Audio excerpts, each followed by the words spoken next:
You're listening to the Business Communicators, presented by IABC Houston. And now your hosts, Austin Stetton, Hattie Horn, and Thomas Bain. Welcome to Season 3, Episode 7 of the Business Communicators, a podcast presented by IABC Houston.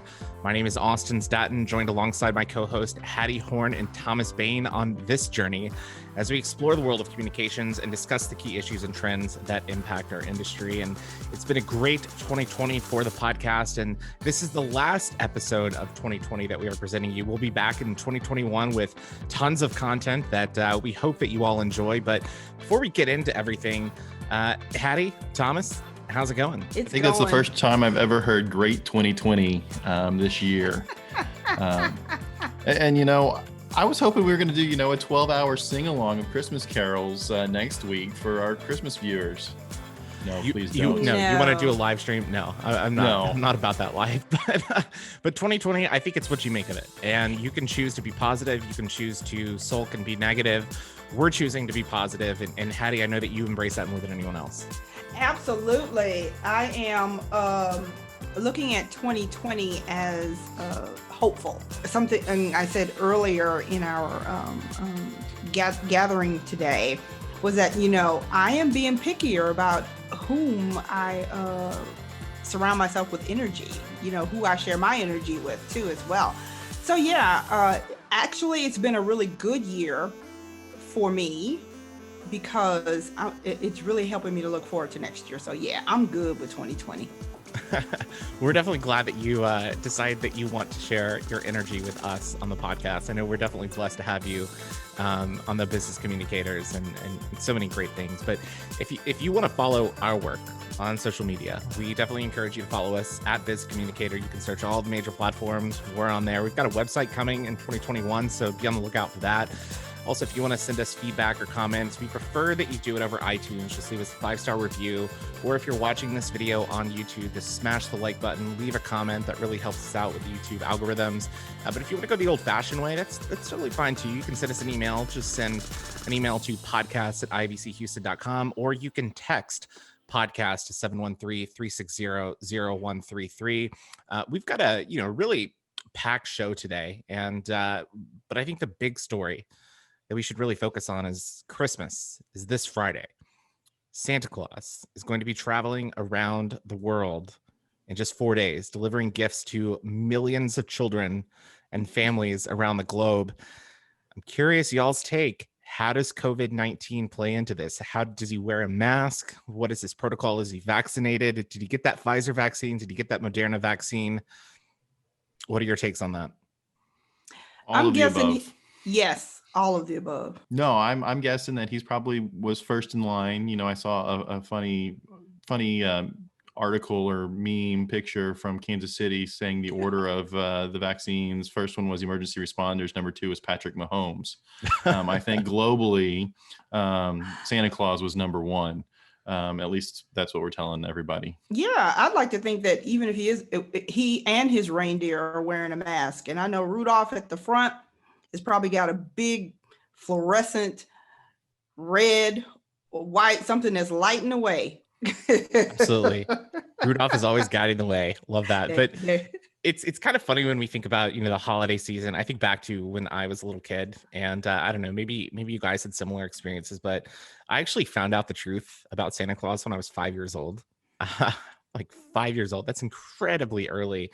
And kind of how the story went is we were in Las Vegas. I think it was 1993 for a family Christmas. And, this is when some people had camcorders, those big old ones that you could put the VHS tapes in. And I guess on Christmas Eve, we were, celebrating, and my grandmother was filming, just us, kind of getting our Christmas PJs and dinner. And she left the video camera on at night on accident. And a few days later, we're kind of watching the recap because we wanted to see everything that happened. And all of a sudden in the video, we see my great grandmother with a bag of gifts, dropping them in stockings. And I was so confused. I was like, that's not Santa Claus. Nana isn't Santa Claus. And I made a comment. I was like, so why is Nana pretending to be Santa Claus? And someone said, Well, your Uncle Darren was bad this year, and so your Nana wanted to try to make him feel better by leaving gifts in his stocking. But at the age of 5, I knew that was a lie, and I knew that Santa was not real. So then, for me, over the next few years, it was kind of balancing that question: do you admit that you know the truth about Santa Claus, or do you hide it so you can continue to get gifts? And I chose to hide it until I think I finally came clean when I was like 7 or 8 years old. But that's my story on Santa Claus. And Hattie, Thomas, I'm kind of curious, do you have any similar type experiences with Santa Claus, or when did you know, or am I spoiling it for you right now? You just spoiled it for me, because I always thought Santa Claus just left the big bag of gifts at the front door, because that's how he gets from every place to every place, or just drops them down the chimney, and your parents are responsible for putting them out there. Ooh, okay. Okay, All right. that's interesting. For me, I had a wild imagination, but no one ever told me anything other than the fact that, you have to go to sleep at night in order for you to get anything. So that's always what I focused on, and what I saw on television and all the other things. My imagination was a little bit different. I didn't care who brought them. I love that. As long as I got something. I love that. Yeah. I think really what tipped me off was when you started to see multiple Santa Clauses within the same line of sight. Which and interesting, we talk about customer service on this podcast, and Disney, they don't allow the princesses to be on the same. You cannot run into 2 of the princesses at the same time, the same princess, where you can see each other, to keep that magic going. And I think that's, looking back on it, I think that's what finally tipped me off, was at the mall somewhere, where you saw one Santa Claus go back and another Santa Claus come up to sit on his lap. So yeah, I come from your school of thought, Hattie, is, hey, I was getting presents, I'm happy. Yeah, and it's all good. But did y'all all do the thing where you went to the mall and you sat on his lap to tell him exactly what you wanted? No. I did not want to do that. I never did. My parents, even I remember in high school, my parents, specifically my mom, she wanted us to all get together for a family photo with Santa Claus at the Woodlands Mall. And I was like completely against it. I don't know. I just never, I didn't like the idea. Well, that's a holiday spirit. I don't really remember. I know we went sometimes and we didn't go others. Like when we visited my grandmother, we'd go to the mall. But I remember in like high school and college, when we had cars, it was like the gag photo. Like all of us would get together, wear an ugly sweater or just some smelly t-shirt, and go stand around Santa Claus, and have like a group photo of the guys. I do love the pictures that you always see around the holiday time of like the little kids that are 1 or 2 years old, absolutely bawling when they're in Santa's lap. There was actually a company, I want to say it was in New York, but I'm not sure, but they had like a high-end studio they built out that was specifically capturing, crying kids and their reactions. And they had these, supreme cameras they were capturing all this content with. And I think it books out like months in advance, but I don't know. I enjoy the holiday season. I'm glad that it's a little bit cooler here in Houston. So any big plans for you guys? I mean, how are you celebrating this year? It's going to be quiet here. It's different because we can't do the big family gathering, the sleepover, pajama party, that kind of thing. But I think we'll all be fine. So it's just going to be pretty quiet. Yeah, we're going to eat a lot of food, cook, an 18 or 20 pound turkey for 5 people. Again, we're going to be doing it at home for the most part. We are going to go visit some family who've been in their little bubble for way too long after Christmas. Just try to get cousins around cousins, for lack of a better statement. Yeah, I definitely look forward to doing that more in 2021. I think I'm in the same boat, kind of keeping it low key, but cannot wait to get that vaccine in 2021. And hopefully we can have like a return to normalcy, if you will, for the 2021 holiday season. But speaking of the holidays, did you guys see the news about Innovex? It's an oil and gas company here in Texas, and their CEO, Adam Anderson, actually wanted to, I don't know, just kind of celebrate and his employees and his staff, and he wanted to give them, I guess, a holiday gift, which he had actually reached out to a company, North Face, to print 400 jackets with the North Face logo and then his corporate brand on the side. And North Face actually came back and rejected the order, and the reasoning was because it was not consistent with their brand standards, and they said Innovex is an oil and gas company. We don't necessarily support it. So Anderson took things into his own hands. And Thomas, I'll let you fill us in on what he did. So he, in essence, penned an open letter back to the CEO of North Face, and then it went viral, probably from some internal person clicking on it, shared across all the social media, and it pretty much lays out how North Face wouldn't be around if it wasn't for oil and gas. The products they make are phenomenal, but they're made with petroleum-based products. The shipping is done with petroleum-based things. But he also ties it back into how cheap energy is one of the reasons why, as a society, Americans in particular, and how we need cheap energy across the globe to increase health and safety and wellness, and that it's very pot calling the kettle black. Hey, we can't support you to do this. We can't support you to do that. And it's gone viral. And it's one of those things that I truly applaud, because you hear so many people regurgitating whatever snippet came from the news or whatever snippet that a friend of a friend of a friend said. We talked about on this podcast about the anti-vaxxers or other people who are just blatantly telling false. And so I think it's great that it's a stand to say, you know what, we're all in this together. Is it the solution? Probably not, but we need this to get to where we need to be. And to sit there and say, we're not going to do this. I think it's a huge gaffe in North Face, because while yes, they have a whole lot of college kids who buy their stuff, and a whole lot of backpackers and mountain climbers who use their stuff, because it is a really good product. I used to go backpacking, and it was one that I would buy, and instead of putting it through its paces, I would trust it off the start. You need us as much as we need you. And I'm wondering what's going to happen to their sales in the long term. When I first read it, it reminds me of Under Armour, because my alma mater, we were talking colleges before we started recording this episode, was Texas Tech. And Texas Tech was one of the first Under Armour sponsored teams. And Under Armour had no cotton. And the CEO came out saying, we're never going to make a cotton product. We're never going to make a cotton product. Well, Texas Tech is in the middle of cotton fields. The school emblem has cotton balls on it. Magically, when it came time for renegotiation of contracts, they now invented charged cotton. So is this something that North Face is going to try to do? That's immediately where my mind went to, is, are they going to alienate a core group of customers? Because 400 fleeces is not going to break North Face. Yeah, but this going viral might.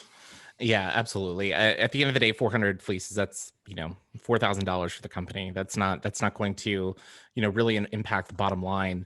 But I do find it interesting to look at that balance, between the energy transition, where energy companies want to be by 2050 to where they are now, and what is that bridge? How do we get there together?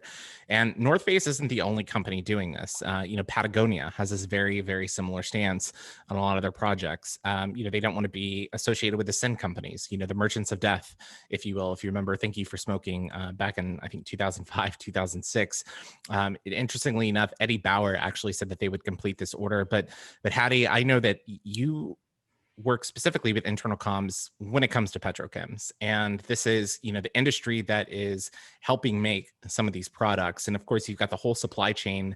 And I'm kind of curious on what your take is from this. As an internal communicator, are you okay with the CEO going out there and making this public rather than just shrugging it off and going with a different vendor? It depends on how you look at it. Because the one thing, North Face saying what they said, it goes both ways. There's balance. But the thing for me is that North Face comes across a little bit hypocritical, if you ask me. Whether it was this CEO who put it out there or anybody else who probably would have put it out there later on, they were just raising the fact that, oh, you're going to not do business with me because I'm a certain type of business, yet your products are made with some of the same, petroleum that it not only shipped, but your materials. And it even says it on the North Face website under their product details that, their petroleum-based fabrications are listed under their on their website. So before I guess the thing for me is, before you say something like that, and you put that messaging out there, understand where it's coming from. because it almost like you're greenwashing. Your intent may have been a good intent, but it kind of fell short for me. So that's for me. This just sounded like a hypocrite. I have a question. Has North Face come out and publicly made a statement? Because I haven't, as of yesterday, I didn't see any statements from North Face. And I was wondering if it was just the call center person who was taking the order said, nope, sorry, I can't do that, and not necessarily running it up the food chain, or with this whole media, is this a publicity stunt in some form or fashion? Go ahead, Hattie. No, I was just going to say that North Face didn't respond directly to the case, but a statement they put out to the Financial Times said that it thoroughly investigates product requests to ensure that they align closely with our goals and commitments surrounding sustainability and environmental protection. Yeah, I think that is something that I've had personal experience with. In college, my freshman year, we actually had a North Face jackets that were made with my fraternity, and they were the most comfortable. Like, they were the coolest jackets on campus. And that was a big thing at Baylor during the wintertime. You always get like fleeces made for, formals or winter events or things like that. My sophomore year, we tried to get more North Face fleeces printed, and North Face declined the request to have 100 because they didn't want to be associated with Greek life, which totally fine, acceptable. We were disappointed. I think we ended up going with Columbia to make the vest, and they weren't the same type quality, but it is something that North Face has done for the better part of the last 10 to 15 years, and making these decisions. It's just, there's not a lot of consistency in how they deal with that. And I think that's where I have the concerns. But I do want to give kudos to, Adam Anderson, the CEO of Innovex, for being bold and actually going out there and going to bat for his company. And a lot of times you see, these industry partners like API, the American Petroleum Institute, who advocate on behalf of the industry. But I think it is good for companies to advocate on behalf of themselves at times. I think that's so important. Interestingly enough, kind of backing what Thomas said, kind of explaining everything, Dan Crenshaw, who is the Texas District 2 representative here in Houston, you might have recognized him on TV. He had the whole deal with Saturday Night Live back in 2018, 2019. But he actually sent out a tweet saying, yes, North Face, who's fully divested from oil and gas except for their supply chain, synthetic petroleum-based materials, transportation, retail stores, manufacturing, virtue signaling is exhausting. Stop it. So I think that kind of also goes along with what Hattie said, is that you've got to find the right balance, if you're going to take a stand, so that you're not perceived as just greenwashing, that you're doing it for the right reasons. So I think if anyone out there is kind of, I don't know, building that corporate narrative or trying to, do the right thing when it comes to sales, maybe not criticize an industry, figure out how you can work together, to solve a problem. I think that is how we can move forward and not just remain stagnant. And I'm going to echo your point about Dan Crenshaw on Saturday Night Live, because he took that experience of Pete Davidson making fun of him as a learning opportunity and education point. And so, yeah, I applaud this company for taking a stand and opening up that dialogue of communications to say that it's not this or that. It has to be a combination or a both to get where we're going. And so I think that that's a very good point, that, if you see something, say something, but be willing to listen and be willing to make the change and educate yourself. And this is the opportunity to do it, and not just be like, oh, sweep it under the rug. Or think before you speak. 100%. We actually used to tell our student athletes that when I worked in sports: think, then tweet. And we've seen so many people get in trouble from things they post on Twitter, Facebook, and, it ends up getting into that cancel culture. But at the end of the day, this country, this world, we need to come together to work. We need to work together, and I feel like right now we have, here's one side, here's another side, and there's this huge gap. It's how do we bridge that gap to make sure that we can, create a better, environment, a better culture, a better world for our kids, our grandkids, and so many generations past us. So, very interesting story this week. And it was kind of nice that it was a Houston-based company, a Texas-based company that was in the news, and got a lot of positive press. But Thomas, I did want to turn it over to you, because you actually shared this this study that revealed that virtual reality skills and training is poised for explosive growth in 2022. And I thought that was interesting because Hattie and I both work in the energy sector. And VR and AR has been such a thing that we've seen in the past, 2 to 3 years, of companies, whether it's training, whether it's, trying to do something different to, show off to their, investors and shareholders. We've even seen like augmented reality really take heed with apps like Snapchat. Pokemon Go is one of the most popular apps in the App Store for the longest time. And it's this new technology. And study says that this is the future moving forward. Yeah, it was a press release that I found on the PR Newswire that started gaining a little traction in some of the industry rags. And personally, I know not so much about internal comms. All of my work has always been on the external side of it. Has always been on the marketing side of it. With that being said, yes, the marketing on internal, but the actual tools and techniques that go into it is kind of the gray area. I think it's super interesting on just the training, because when you're going leadership training, all right, Austin, you're going to be the disgruntled employee. Hattie, you're going to be the manager. They're going to have this problem. Now let's walk through it. And these times we're being separated with and so when I was in the home building industry, yeah, we use a little bit of virtual light, because it was a computer screen as you kind of walk through and you could click on the different features. And I've used some virtual headsets when I was doing some marketing research for some trucks a while back. And so I was interested to see what your take was on Hattie, because you do work in internal comms. I do think that there's a huge influx for the augmented reality, because I think it's so cool. Like when I'm working on my dryer at my house, if I could put on a set of goggles, I look through it, I see all the different parts and pieces, and it says, here's your screw and here's where this goes. And so I can see my hand going into the screw, but it can also show me what it is. So it's almost like a video game kind of mindset that says, over here is this part and piece, and over there is that part and piece. But the whole virtual reality for training, I was like, I need to learn more about this. I think it can create a highly immersive experience for folks. If it makes the most of effective teaching methods, I believe. But I also believe that virtual reality can be expensive, but even once it's implemented, I think it balances itself out from a cost perspective. So, and it can be, it can improve job performance. So from an internal comms standpoint, I think there are some benefits to it. And I also believe that it can save time and it can save resources if you use it right. I do think that VR is the future and AR is the future. I think that if you don't know about these technologies, you should at least have a working knowledge. You don't have to implement them at your company right now, but at least know that this is the future. This is probably what's going to be, the next 5 to 10 years, when it comes to training, because as Hattie said, the cost is probably about the same when you come down to it. But at the end of the day, you're not going to have to, fly people all over the country. So there's that, opportunity cost of, time saved versus money spent. And then I think as this technology becomes more readily available, the cost is going to cut down, right? I mean, just think back 10 years ago, if you wanted a 4K TV, you had to pay thousands and thousands of dollars. Now you can pick one up at Walmart for $400. So costs do eventually come down.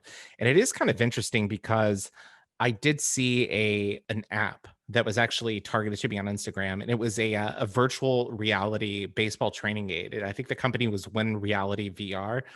And basically you had to spend, I don't know, $15 a month to get access to the service. And you had to use like an Oculus Quest headset.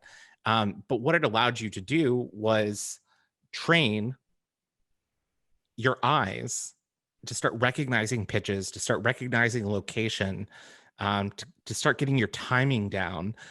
And to me, I thought that was so fascinating, because I know that in the sports world, athletes rely so much on film study. But when you have that VR element of, basically immersing yourself in a video game, that can help you improve so much. I mean, just think of it. You mentioned Pat Mahomes a little bit earlier. I mean, there have been quarterbacks during COVID-19. I think Phillip Rivers is one of them, who have used video games to actually, when they couldn't go out and work with, a defense in front of them to kind of diagnose coverages and sets and everything like that. They would use these video games essentially to start recognizing defensive schemes and figure out how they can adapt that way. So it has applicability not only in the business side, but also the sports side. It's interesting because really when Hattie was talking and we're talking now, what popped in my head was we're talking virtual reality, but yet those flight simulators where you get into the little machine and it moves you around and for training. But where my mind went for the training was, it's not going to work in all industries, no matter what. If you design websites, virtual reality is probably not going to help you design a better website. But if you're working on an oil rig, or you're working as a pilot or a pro athlete, it's going to help you start to see the real world applications, that if I pull this lever, if I do this kind of thing, this is what happens, or here are some of the challenges that could be thrown at you. So you could log hours and hours or years of experience while sitting at your computer or at your home, even when and doing training. So I'm hoping that for some of these super highly technical skilled work, that the product gets better. And what I mean by the product, better pilots, better deckhands, you insert here better athletes, all the way around. And I just think it's fascinating. But I think that for business side of it, it's like any new technology. Just because it's new and it's cool does not mean that it's for you. Right. 100%. I do think when you mentioned the flight simulator, there have been stories in the past decade of, potential catastrophes in the air, of like maybe a pilot losing consciousness, maybe a pilot passing out, and someone else having to fly the plane. And there have been actual cases where people that have had to land the plane, they've had training on Microsoft Flight Sim, which is basically a game that was created in 2000 where they can fly, Cessnas to, 777s, all this kind of stuff. And obviously, they've got someone in their head, telling them, okay, here's what you need to do, change this direction. But at least they're familiar, with the instrument panels because of, these games, this virtual reality setting, if you will. So I just think it's incredible, the type of technology that is emerging. And when we look back at the past decade, just to think of how many things we didn't have 10 years ago that we have now.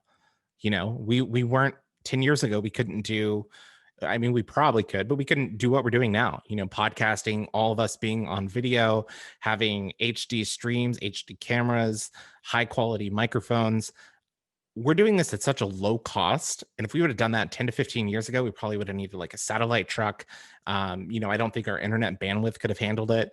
So it's just incredible, the type of technology that has advanced and developed over the past 10 years. And I cannot wait to see what happens in the next 5 to 10 years. I agree with you. I think, everything is just accelerated, and everything is just moving fast, and everything changes day by day, almost hour by hour. You almost can't keep up, but I love it because it's also an opportunity to do even more as individuals and teams and groups, just like you say, just doing this podcast.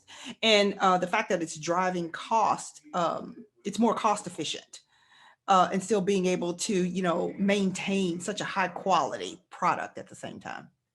Absolutely. And that's the remarkable thing with technology. That's what we love about bringing the show to you guys, is that we're able to not make excuses about the podcast. We wish that we could record in person, but obviously COVID-19 isn't allowing that to happen. We hope to do it soon. We're actually getting together for lunch in 2 days when you listen to this podcast. So maybe, I don't know, maybe we'll throw a vlog up on our YouTube channel of our, dining experience. I don't know. That could be fun. Maybe not. Maybe we'll see. But, when we look back at 2020, there was actually a PR news story that was released, and it was talking about the 5 trends that define social media communications in 2020. And I did think it was interesting that the first bullet point that they had was TikTok and bringing back organic content. And that is something that has been so frustrating, at least for me, when it comes to social media. Is 10 years ago, if you followed the Business Communicators on Facebook and we posted something on Facebook, you would see that in your timeline, because you followed our page. That's not the case anymore. If you see our post, you're probably 1% of our followers that actually see the post. If we want that number to go higher, we need people like you to share the content on your page, to like the content, to comment on the content, or we have to put paid support behind it. And so for the past few years, we've been told that organic content is dead. But TikTok this year proved that's not the case. We have creators. We mentioned Charlie D'Amelio last week, going from an absolutely nobody sophomore high school student who happened to do dancing to now commanding more than $100,000 per TikTok post. It blows my mind how we've seen this growth of organic on TikTok. And my question to you both is not only about digital trends in 2020, but will we start to see businesses maybe pivot back to that organic content? Or do we think that maybe TikTok starts moving away from organic content in a similar path that Twitter did, that Facebook did, that Instagram did? I think it's all about the money. I think once TikTok tries to start monetizing and the shareholders get a hold of it, how do we do better with our revenue? How do we do better with this? And it's funny, you're talking about the content being trickled out. Some of their algorithms, we put out something, it's only released to a small percentage of it. And if that small percentage likes, clicks, smashes the button, makes a comment, then it's released to another small percentage, and then it's released to another small percentage. So that's how the algorithms work in the back end. I think TikTok will start to go back that other way. But just this week, Texas joined the lawsuit against Google on how information is being disseminated about how the search that I do could be different, get different results than the search Hattie could do, could be different than the results than Austin does, even though we're typing the exact same keywords. And yeah, we can go through that, what's where they're based or what they're looking for in the past. But in reality is, if you're looking for certain information, it's going to reward certain ones, paid, and it's going to punish other ones, not paid. Help us, help our sponsors, click our buttons, like our post. That's my plug. Yeah. I was looking at the list myself, and the one thing that I used a lot of this year myself as a communicator was LinkedIn Live. It was, a really great tool to promote a lot of our company's content, a lot of activities that were going on. And what I thought was really interesting, your reach is only based upon the number of people that you are connected to at that time. And as Thomas is saying, that's a small percentage unless they are sharing your information as well to expand it out. And quite a few times I was lucky that some folks did share my content. So I reached a larger audience and received comments on that. So it also, for me, it's always as good as the content that you have to share. Content is king. It'll always be king, whether it's Snapchat, whether it's LinkedIn, or any other social media tool. Content is always going to be king. Absolutely. And it is fascinating also to look and see when you have like an influencer or a company that actually comments or even likes a post on LinkedIn. I think if I post something on LinkedIn, something that just a general post will maybe get, 200-300 views, something like that. But if I have something that performs well, I might start to get up to, 2,000 or 3,000 total views, engagements, that kind of thing. And to me, that's a success. Earlier this year, we have this internal thing at the company I work for. It's called Cautious Coffee, and we did a Halloween edition. So I took a screen cap of everyone wearing their Halloween costumes and mask, and then posted it on social media. Within 10 minutes, it was already starting to go semi-viral. I had over, I think, 15,000 interactions, engagements with it. By the end of the first 24 hours, I think there were like 75,000 interactions. And that was all because the company that I work for, which has over 2 million followers on LinkedIn, liked the post. And that just goes to show you that organic growth can take off if you've got the right people engaging. And so it is funny when you mention influencers. I think that's how we've seen certain brands that are kind of small start to take off, is they have rather than going out and putting paid support behind something, they might go to, I don't know, let's use one of the Kardashians or Kendall Jenner or somebody like that. They might go to her and say, hey, we'll pay you X amount of money if you share our content on social media, and just repost something, retweet something, and you can see the exponential growth of how many eyeballs actually look at something. And to me, that's mind-blowing. It absolutely is. So I was going to brag on us a little bit. I pulled up our LinkedIn profile here, that our engagement rate is higher than the Associated Press. Ours is just a skosh under 5%, and the Associated Press is 1.65%. Never mind that their follower count is way higher than ours, but we're going that way. They have a few more zeros than us. They've been around a little bit longer than us. That's okay. We'll get to them. We'll get to the AP. But that is actually interesting. I was looking up because last week we discuss influencers and influencer marketing. So I started doing research on like local influencers here in Houston. And there have been a few people that I've been very, very suspicious of that have over 200,000 followers. And there's this one fashion blogger. She has 219,000 followers on Instagram. She has not increased her followership in the last year and a half.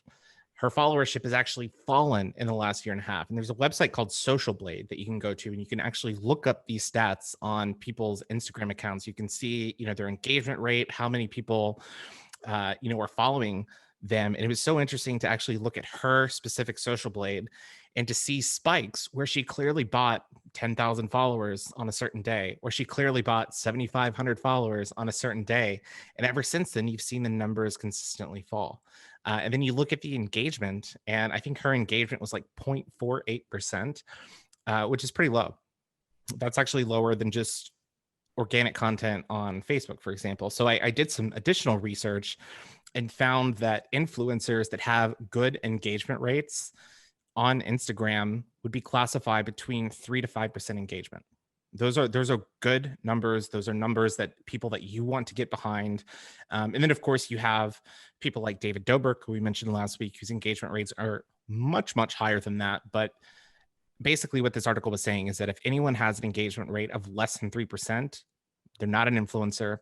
Do not pay money to them. I'm torn on this whole influencer because I have 2 young kids at my house. And so is this their future? I want to be an influencer. I want to be an influencer. I want to be an influencer. And you're like, great. Don't get me wrong. I love influencers. They do a great thing. But I think that at 5 years old, you need to have a little more, experience across the world instead of just talking into your recording device or a digital device. And this is, Austin, you brought up a good point about buying influencers or buying likes or buying followers or buying whatever. But if you don't have a certain number of followers, then do other people want to follow? So is it the challenge by trying to, buy a bunch at first and then get the organic ones, or to maintain that, hey, we're going to have the spikes of 7,000, 5,000 people? Because back in the day, Facebook's ads, your way of buying ads on Facebook was, how many likes does this get? So in essence, you were buying likes, period. This is something I was just thinking about when you're talking about likes and you're talking about influencers. And on Instagram, as of recently, I follow Gabrielle Union and her husband, Dwayne Wade.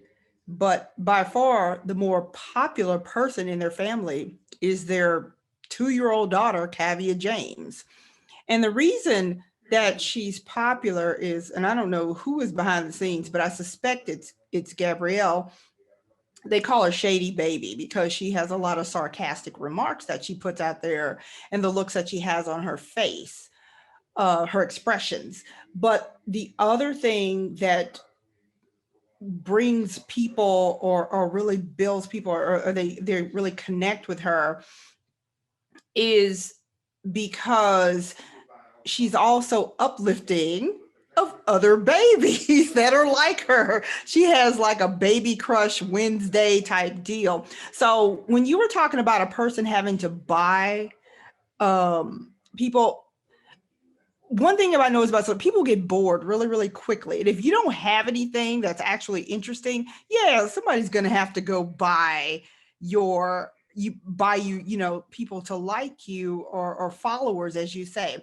But this baby, who is very authentic and very genuine in her sarcasm, you can just see her actually saying this. But and people actually go on there just to see what she's gonna, and she has celebrities following her. So being a 2-year-old influencer is scary. That you could get these people to follow you just by your expressions. But like I said, she breaks it up. So when you say about your 5-year-old and your 2-year-old, I think it depends on what makes them interesting, or if they have a hook that's there. And I applaud you for not wanting them to move in that direction. But I think we take that word so seriously. in terms of what an influencer really is. And I don't think it's a bad thing. I just think it's about what you're trying to influence and what you're trying to get people to buy. I think you hit the nail on the head twice. Well, you've hit it a lot more, but you said content is king. I think that's true in the digital world. I think it's true in the traditional world. I think it's true in everything. Is you pick up a book and it doesn't grab your interest, you're putting that book down. You pick up a newspaper and the ads aren't compelling, you're not going to be going to shop wherever they are. You're on TikTok or Instagram or Facebook. If your friends aren't putting stuff out there, you're not going to really read their stuff much.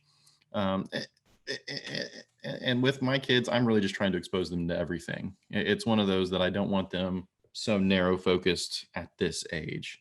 Wait till they're in high school till they start to figure out which way's up, and then say, okay, here's how you really truly become an influencer. Here's how you truly become a voice of expertise. But at this age, we're going to try soccer. We're going to try t-ball. We're going to try video games. We're going to try movies. We're just going to throw things out there. But it's a lot of just playing and making messes in my household. My house is a disaster right now. It's all about seeing what sticks. And yes. I guess my takeaway from this is, if you are a company out there, or you have some marketing dollars, and you can't afford, your top tier influencers, your David Dobrik's, your A-list celebrities, your athletes, that's okay. You can still use influencers, but be cautious. Do your research. Don't just look at how many followers they have or how many people like their post. Those are vanity metrics that don't matter. If you're actually going to do business with these people, look at that engagement rate. Make sure that they actually do have people engaging and interacting with their content that aren't just bots. I think that's the most important takeaway that I can give you. My takeaway to that is look internally. Your biggest customers, your biggest fans should be the people that work for you. Those are the most successful businesses. And I'm willing to bet you that any company that has more than 20 people working there probably has someone who's really good at insert social media channel here or website design or something digital, and have them create and give them the support to do it. Don't lock them into the box to do it. But to your point about the influencers, yeah, don't focus on the A-listers. Look at the micro ones. And I see some of the businesses starting to do that, the Procter and Gamble's and the Unilevers and those kind of things, who are focusing more on, hey, you have a core group of 200 people and you can sell Tide. Here's a couple of bucks for you to talk Tide up to your friends. So yeah, don't think in the box of here's what it's going to do. Think of ways that you can play in the game. How to get to that all coveted, no longer position 1 in your Google search, but position 0. How are you the expert? How is your company the expert? Not how is the influencer that you're paying the expert. And don't just look for likes. Look for the two-way conversation. Even when we put our episodes out on LinkedIn, I'm looking to hear what people thought of what we had to say. Looking for that feedback. So, I love the likes. I think that's great. But I want to know, what are we doing right? What can we do better? And that's how, for me as an influencer, you're able to tell me anything, what I'm doing wrong, whatever, and be comfortable being able to do that. But on that note, comment, like us, share us, all of these posts. We want you to do that. If you want to do that, our handles are @BizCommunicator. You can find us Facebook, Twitter, YouTube, LinkedIn, Instagram. I think we covered all the gamut there, but yeah, it's really fascinating conversation. And I love seeing what 2020 has brought us and how we can take some of these learnings and bring them into our careers as we move forward in 2021 and beyond. Thomas, I see you wanting to say something. I do, and for whatever reason, whenever you list off all the platforms we're on, Daniel Tosh pops into my head at the end of his show. He's like, follow us on the 4 major networks, and he puts up like one real network and then some just random ones. And I keep expecting Austin at some point in time to be like, if you really want to write us a handwritten letter, you can mail it to P.O. the IBC mailbox, and we'll make sure to read it. But to that point, to Hattie's point, please give us feedback. Make a comment, even if it's just a one message. Hey, nice job. Or, hey, have you thought about it this way? I know when we did our episode on the spam text messages, we had people from the industry saying what they're doing is illegal and this is what it happens. And it actually spurred a whole nother conversation topic that I was like, this is amazing. And I actually still talk to one of the vendors, not that I have any need for SMS text messages right now, but it was that building of that conversation, and just the fact that they were bringing in the true expertise on this is where they were breaking the rules, and this is how you can do it right in your business. Yeah, absolutely. And I would encourage that as well. I think your personal brand is also important. If you're a business communicator out there, engage with other people's content on LinkedIn. Like, it's Gary Vee's whole 2 cents or dollar method or whatever you call it, where you comment on, 50 posts over a week, offering your 2 cents. And that can help build your personal brand. It can show that you're a subject matter expert, that you're actually contributing to the conversation. I think that can go a long way. But if you want to contribute to our conversation, we definitely want to hear you. Just leave us a 5-star review on iTunes. That would be preferable if you can. But if you want to give us comments, feedback, shoot us an email to podcast@ibchouston.com, or you can text podcast to 713-360-0133. And, if you want to check out some of the work that our sponsors do, Pierpont Communications, visit them up at peercom.com. They're pretty active on social media as well. And then Mykrantz & Co. Chris Mykrantz does a great job with, change management, internal stakeholders. You can learn more about his company at mykrantzco.com. But Hattie, Thomas, it's the holidays. I love it. I'm so thankful for you all this year, and I can't wait to celebrate, 2 days before Christmas. So I'll see you in just 2 days in person. It'll be so great to see you both. But any parting words before we close and wrap up for 2020? If you want to get into the holiday spirit, I've got a new movie for you on Netflix. Yes. It's called The Holiday Calendar. Check it out. I think you're going to love it. Also, The Princess Switch.